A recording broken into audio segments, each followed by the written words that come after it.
are these people? Collin, you got a story. You I have do have a stuff. story which unfortunately is not it's not a happy tale. So most of you by now probably know about Maxwell Frost. You probably have heard him, like mainstream media has noted him as the first Gen Z congressman elect. You probably also heard him in regards to, his apartment troubles as he cannot secure a apartment in DC because of bad credit. But you may not know, and actually some of you do know, that he has been known or has been talked about in independent media in terms of, going against the Palestinian community. He's based out of Orlando, Florida. Heard about this for a while. Wanted to talk about this story back then, but just we decided not to. And then over on Monday, saw this from Glenn Greenwald, which I think kind of proves sometimes it's worth waiting We to gotta hear like about reset the stories thing. that you want to talk about. I got you. So Glenn tweeted this out on Monday, which I found very interesting. Amazing, but not surprising. New progressive icon Maxwell Frost spent years as a pro-Palestinian activist.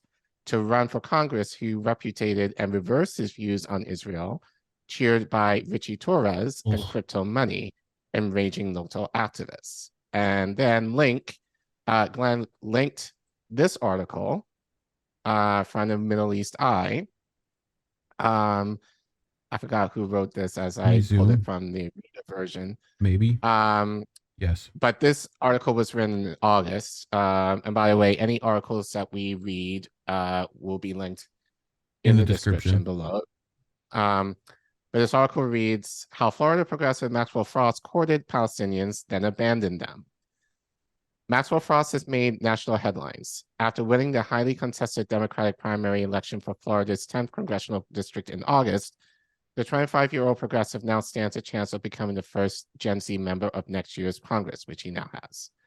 Arising as a grassroots activist and organizer fighting against gun violence in the U.S., he stood side by side with Palestinian activists last year during rallies on the anniversary of Nakba and stood up against the forced evictions of family in Sheikh Jarrah and other parts of the occupied West Bank.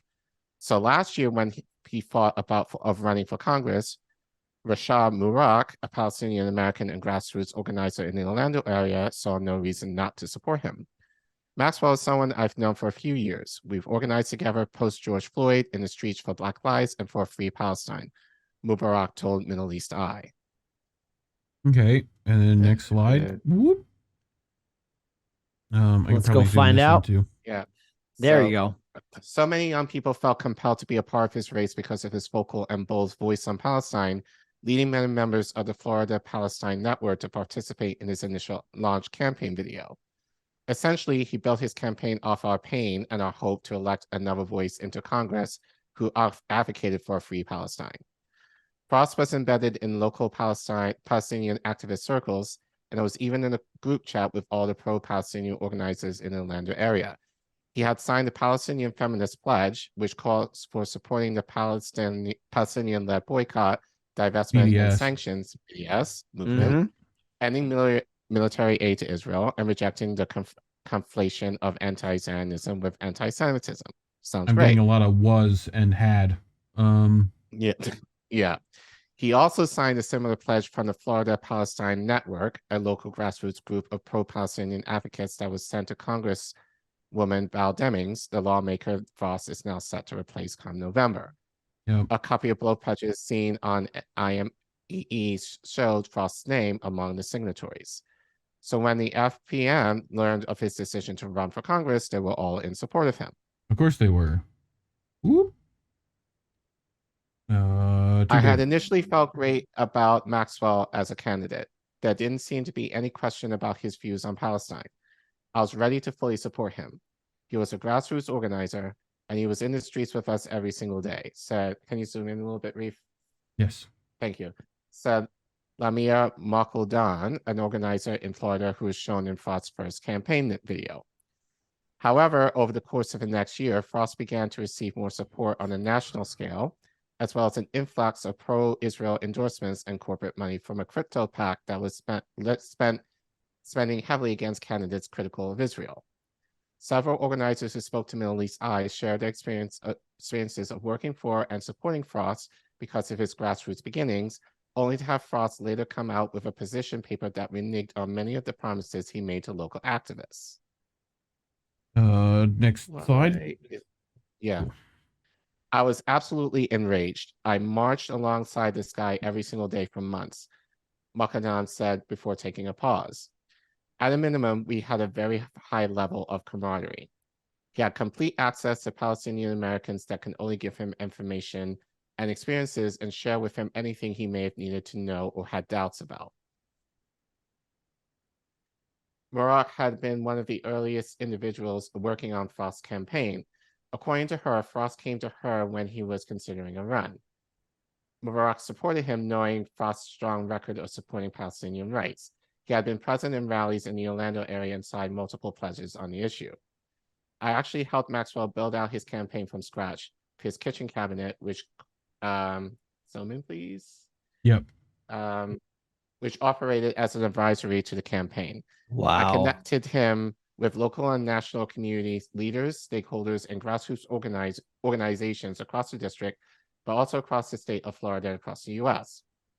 She also said she helped Frost identify key donors early in the campaign. Frost's kitchen cabinet, which included a Palestinian voice with Mubarak, would meet on a regular basis to discuss campaign strategy. For Moran al-Dada, a Palestinian American organizer whose family is originally from Gaza, supporting Frost was a no-brainer. Yeah, do they? Yeah. I mean, this is like standard Florida stuff. It seems like, honestly. Okay. What do you mean by that, Reef? Well, it's Florida. AIPAC's gonna come calling eventually.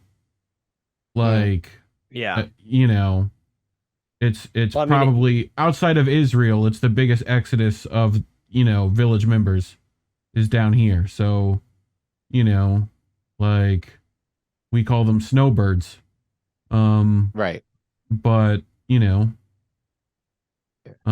so go ahead. in last year's protests, he was literally standing next to me chanting, "Free, free Palestine," Dada told MEE.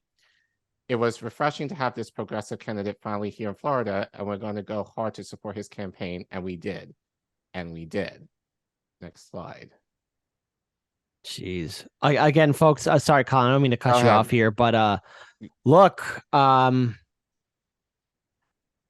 go all in having high hopes and aspirations for these politicians, okay? Yeah. They will crap in your hat, to quote my grandpa, all right? That's what they're going to do.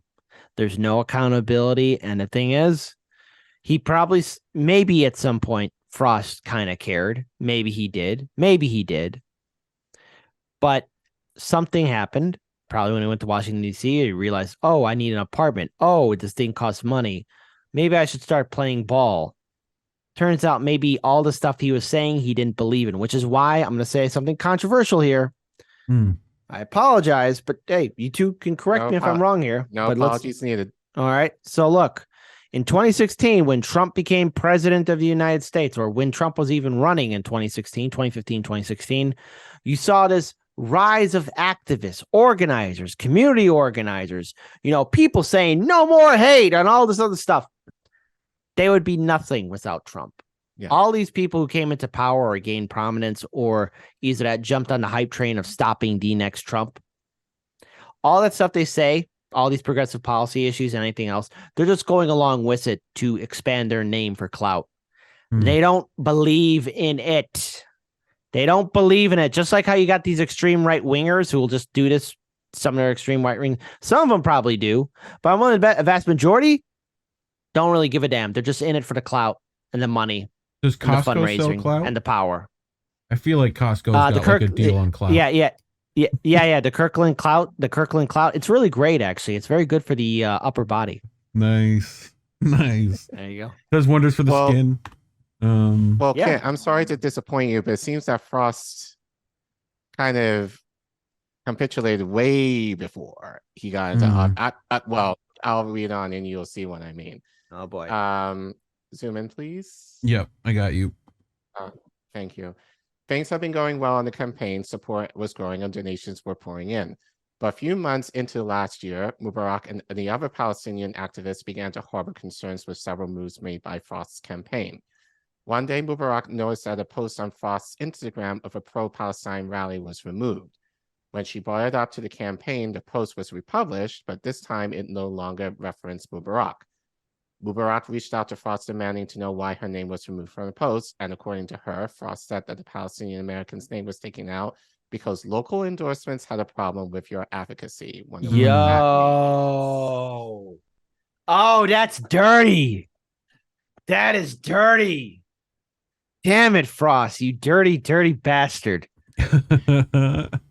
Or it could be because that they were Palestinian. That was the most sounds Yes. to me. Scary, Most likely, scary yeah. Palestinian. They might throw a rock somewhere. God forbid. Yeah. Wow. You're telling me your staff felt compelled without your decision to change your caption as part of a violent erasure of a Palestinian woman that has been a part of your camp since its inception because I'm vocal for human rights on Palestinian liberation, Mubarak said. So if you actually go to the next slide, Yep. you can actually see the post. So if you look on the left side, you notice, and if you scroll down, it says, he says, Maxwell, Orlando is in solidarity with all facing oppression across the globe. From Palestine to Colombia, we denounce it all. So that was the first one.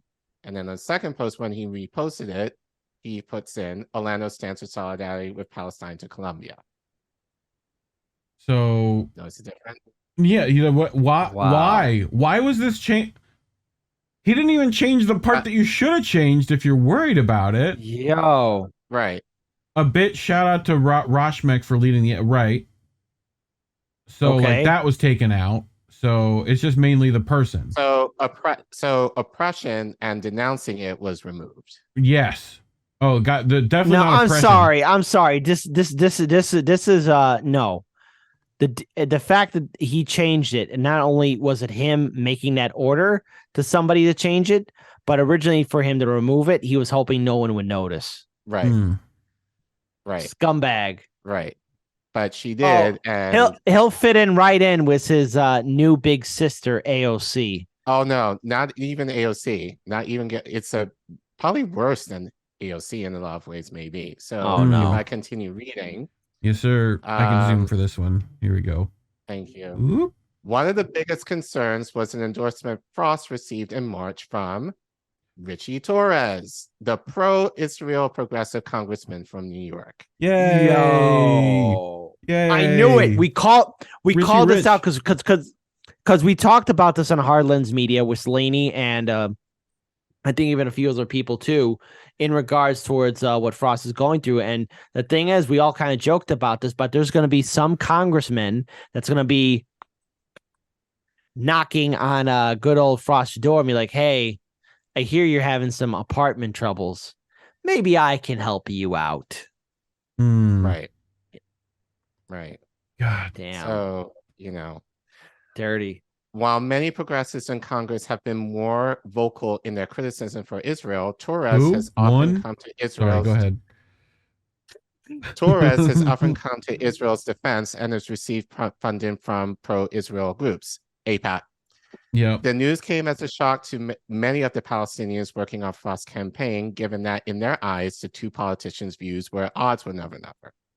Then, organizers saw Frost received a $1 million pledge from Protect Our Futures PAC, a recently created super PAC headed by 30-year-old billionaire Sam Bankman-Fried, who founded the crypto exchange program FTX. Oh, what? Sammy boy. Here. What? Yay. It's like, Sammy. How many more members of like the supervillain squad are we going to team up here? Like, meanwhile, at the halls of injustice. No. Reef, I'm sorry. It's done like this. Meanwhile, in the halls of justice. No. Wait, sorry. Oops, not in the halls of justice. Injustice. There you go. Meanwhile, sorry. Meanwhile, in the dark, dangerous swamps of Mount Doom, the Legion of Legion of Doom? Legion of Doom. Hold on. Sorry. You got it. Meanwhile, hold on. 3, 2, 1. Meanwhile, in the dangerous swamps of Florida, the Legion of Doom gathers around. In it contains the most nefarious people you have ever heard. The cuck Bernie Sanders. I just need $15 more. You have the crybaby AOC. You guys just want to just date me. You have Sam Bankman-Fried. Sorry, I lost the money. And so much more. I couldn't do the other voices. Please clip that. Yeah, someone will clip that for us. Thank you. And so much more. You have so Nancy much more. Pelosi. Give me a drink, kids. I need a drink. And then Wait. Mickey Mouse. I will own all your favorite intellectual properties. Who are these people? Hey, these people. There you go. I got to work more. Meanwhile, in the Legion of Doom. Yeah. Who are? What do you mean those people? Who's Come on, people? Joe. What are you talking about? Get out of here, Joe. But anyway, a little bit more, right? We got Sam Bankman-Fried. We got a little bit more. Chantel Brown coming up. Great. Fantastic. You're gonna have me read. Sorry. This super PAC was spending millions of dollars across the country and has spent more than $1 million in support of Congresswoman Chantel Brown and against Nina Turner, who was vocal in her criticism of Israel, according to Open Secrets. It also spent another $1 million in support of Valerie Foshi, who defeated Neinda Alam, a Muslim American candidate who had been critical of Israel in this year's Democratic primary in North Carolina. We researched a little farther, and we noticed that this PAC literally had hands in every race where there was a candidate critical of Israel. Data told MEE. And this was the Bankman-Fried PAC, right? Yeah. Pretty much. Okay. Yeah. So I think there's one more or two more. Despite the concerns, the Florida Palestine Network continued to support Frost because of a Zoom meeting he held with them in March 2022. During that meeting, according to multiple people who spoke with MME and publicly stated by the Florida Palestine Network, Frost had verbally reiterated his support for Palestinian rights for the BDS movement and also pledged again to be in support of ending U.S. military aid with Israel. He also promised to include the Palestinian Network input in any future position paper that he put out regarding Israel and Palestine. A spokesperson for the Frost campaign confirmed to Jewish Insider that the meeting had taken place, but without elaborating, said he did not agree with FBN's accounting of the events. Then just 2 weeks before the date of the primary election and several days after early voting was already underway, an article was published in Jewish Insider with a position paper by Frost on Palestine and Israel and Palestine. No one that spoke with MEE for his story is aware of who created this position paper. According to the spokesman that spoke with Jewish Insider. Jewish Insider, okay. Thank you. Frost spoke with a wide variety of, quote, individuals and organizations as he wrote his position paper, including the pro-Israel group Democratic Majority for Israel. In that paper, Frost said U.S. military aid to Israel is one of the most important parts of foreign aid that we contribute to. It also says that the BDS movement is extremely problematic and undermines the chances of peace. Of course. Slide. We can't attack their money at all. The position paper, which was his first statement on public record about the Israel-Palestinian issue, opposed many of the promises he made on Palestine, according to the Florida Palestine Network. Considering the anti-Palestinian positions paper's timing was during early voting, the deceit and betrayal many people had gone to the polls and to the ballot box falsely misled to believe he was progressive and unaware of his violent abandonment of Palestinians in our collective liberation struggle, said Mubarak.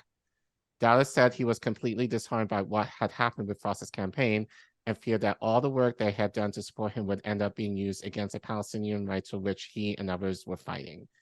we really stood by his side. We were literally were in the streets going and telling people to vote for Maxwell, and then all of a sudden we were abandoned. It just feels, it's really sad. Frost's campaign did not respond to Middle East Eye requests for comment on this story. Emotional damage. Yeah, in the worst way possible. Oh, Well, again, it should come as no surprise that a politician like that arrives out of the woodworks. You know, in our experience covering politics here in Chicago from 2017 to 2019, when we were out there in the field, we ran into our fair share of liars and frauds who, I'm very happy to say, lost their elections, but even pulled the wool over a lot of good people's eyes. And what I would say to people is be careful and vet these politicians. Vet them thoroughly. I don't care if they're part of Gen Z or millennial. You know, a millennial or Gen Z can be just as corrupt as someone from Gen X or Boomer. well, you millennials out there need Pokemon, go to the polls. You hear me? You got to do it.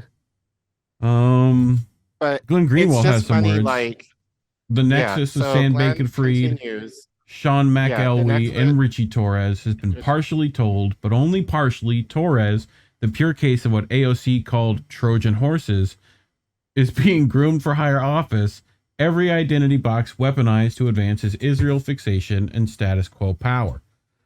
So, and it's interesting that Glenn said this, and so to give some context for me, I only knew of Richie Torres thanks in part to Richard Medhurst, who called him out yes, 2 years ago as basically being a AIPAC stan. You know? Yeah, well, Unity. And I've noticed on Twitter, he's been very quiet. mm-hmm. Like he really hasn't made any move. He really hasn't rocked the boat too much. Oh, you mean Faust? No, Torres. Torres. Yeah.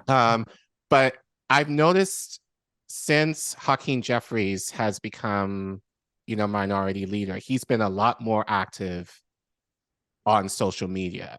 And I think especially within the last 2 weeks, given what has been happening with George Santos, he's really kind of cashing in on that.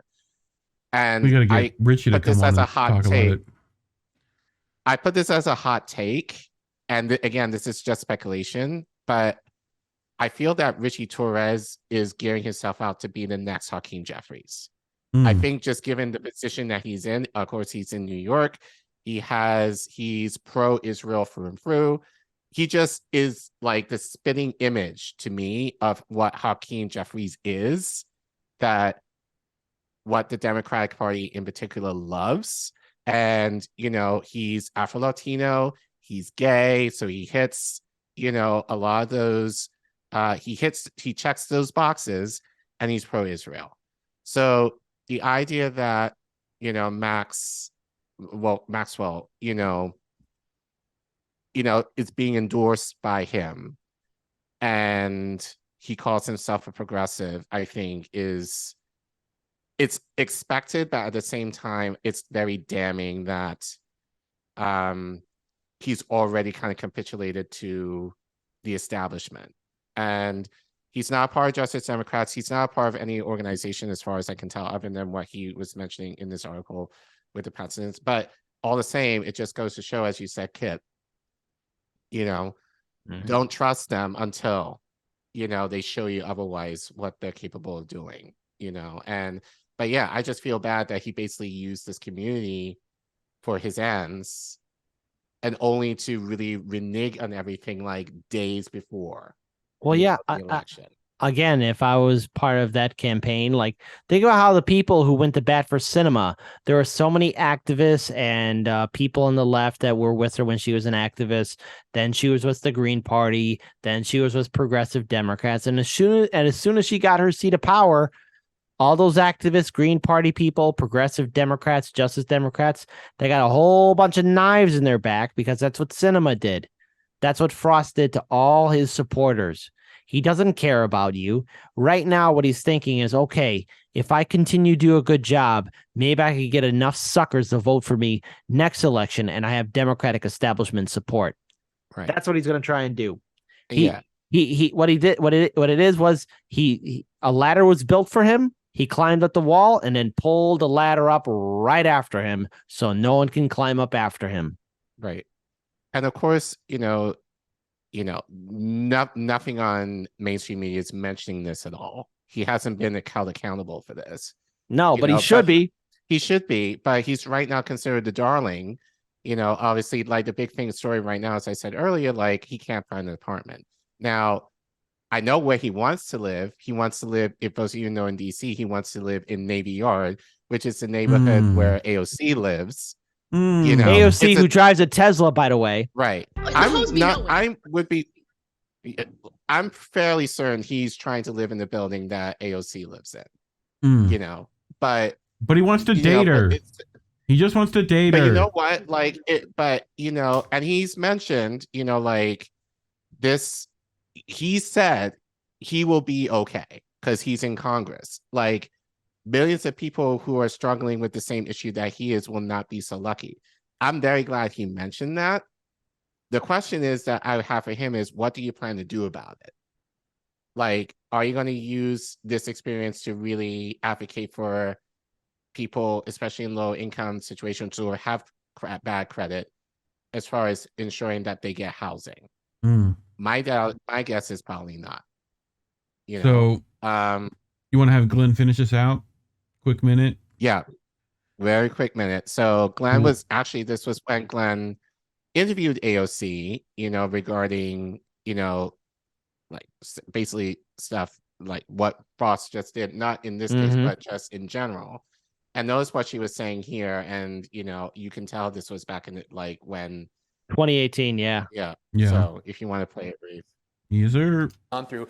So what is your position just generally on that identity politics debate, and what role do you think it ought to have for voters in the 14th congressional district when deciding who they should vote for? It's an excellent question, because sometimes people throw this term around, identity politics, and a lot of people, when they use that term, they'll all mean something different. And so in terms of using the term identity politics as vote for me, I am XYZ, to use that as the sole basis for voting for someone, I think is incorrect, and it's flawed, because there are a lot of, I think, there are a lot of Trojan horses. There are a lot of folks that say, vote for me, I am this intersection of different identities, but at the same time, they still try to advance or are primarily financed by special interests. So it doesn't necessarily get us to where we need to be. Jesus Christ. Jesus Christ. Yeah. Maxwell Frost is the newest one. Okay. Well, Maxwell Frost, at this point, like, here's the thing. To AOC's credit, at least she took her time before she abandoned us. This guy was like, deuces, out of here right away, and farted as he left the room and said, hey, enjoy it. Oh, Look, that's you know what? I would love to meet Maxwell Frost in person. I'll love it. And I may have the opportunity to one of these days, perhaps, and kind of read into him a little bit. But I mean, it's on par for the course, but it is very upsetting given his age, and he's already kind of capitulated to. But that being said, he has a bright future if he keeps this up, and he's young enough, so he'll be around for a long time. Speaking of bright futures, U.S. military got quite a bit of bright futures, it looks like. But I have to make sure this military's got a huge endorsement. Oh, by the way, I did send you a personal video that Sam Bankman-Fried did say. It's from him, and it's a personal apology to the people. Actually, 2 days ago he pleaded not guilty. So, I think it's kind of like some breaking news. You'll see it in the chat. It's breaking news. I find it to be phenomenal. I got it. There we go. Just got a Twitter, and then close this, and then this.